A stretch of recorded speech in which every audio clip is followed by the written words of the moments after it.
Breaking news 30 April চূড়ান্ত সিদ্ধান্ত। সচিব কমিটির রিভিউ শেষ হচ্ছে।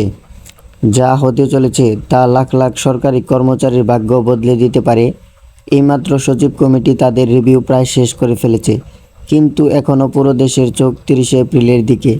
7 বছর অপেক্ষার পর অবশেষে নবম বেতন কমিশনের প্রস্তাবিত রিপোর্ট নিয়ে চূড়ান্ত সিদ্ধান্ত আসতে চলছে আগামী 30 এপ্রিল। সচিব কমিটি ইতিমধ্যে প্রস্তাবনাগুলো গভীরভাবে বিশ্লেষণ করেছে।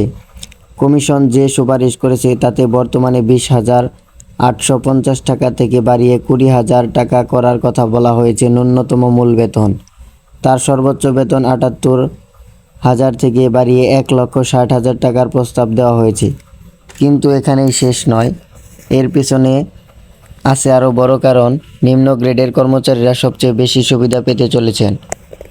15তম গ্রেড বর্তমানে যেখানে 9,500 টাকা মূল বেতন, সেখানে প্রস্তাবিত বেতন 24,000 টাকা, অর্থাৎ বৃদ্ধির হার 147%।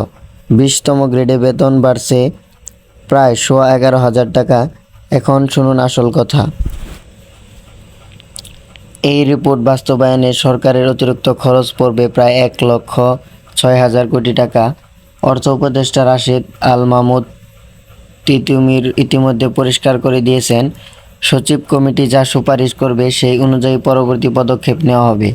আর সেই সুপারিশ আসছে আগামী 3 এপ্রিলের মধ্যে। ক্যালেন্ডার থেকে সেই তারিখটা ঘিরে ফেলুন। পুরো প্রশাসনিক ব্যবস্থা তখন চূড়ান্ত প্রস্তুতি নিচ্ছে। সবচেয়ে বড় কথা হলো, শুধু বেতন নয়, ভাতার পরিমাণেও আসছে বড় পরিবর্তন। বৈশাখী ভাতা বর্তমানের 20% থেকে বাড়িয়ে 50% করার প্রস্তাব রয়েছে। টিফিন ভাতা 200 টাকা থেকে বাড়িয়ে 1,000 টাকা।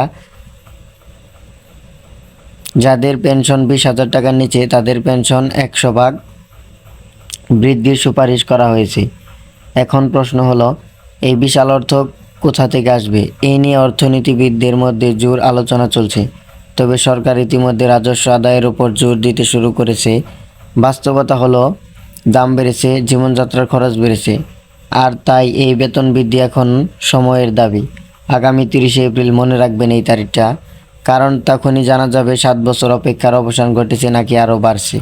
এইমাত্র যে ঘোষণা এলো তা পুরো পরিস্থিতি পাল্টে দিতে পারে। সবচেয়ে গুরুত্বপূর্ণ বিষয় হলো, নতুন পে স্কেল লাগু হতে পারে 1 জুলাই থেকে, আর আংশিক সুবিধা দেওয়া হতে পারে গত জানুয়ারি থেকেই। তবে যতক্ষণ পর্যন্ত সরকারি গেজেট না আসছে ততক্ষণ অপেক্ষা করতে হবে। কমিটির রিপোর্ট হাতে পেয়ে গেছে অর্থ মন্ত্রণালয়। এখন শুধু চূড়ান্ত স্বাক্ষরের অপেক্ষা, আর সেই অপেক্ষার শেষ দিন 30 এপ্রিল। এই নিউজটি কাজে লাগলে লাইক করুন। তো আপনারা আগামী 30 এপ্রিল বেতন কমিশন সব কিছু কিন্তু আপনারা 30 এপ্রিল জানতে পারবেন। তো 30 এপ্রিলের যদি সংবাদটা আপনারা সবার আগে পে স্কেলের নতুন বেতন কাঠামো বা নতুন গেজেট পাস সম্পর্কে জানতে চান, অবশ্যই আমাদের এই ভিডিওতে একটি লাইক, একটি কমেন্ট করে চ্যানেলটি সাবস্ক্রাইব করে দিবেন এবং কমেন্টে আপনার মতামত জানাবেন। ধন্যবাদ সবাইকে।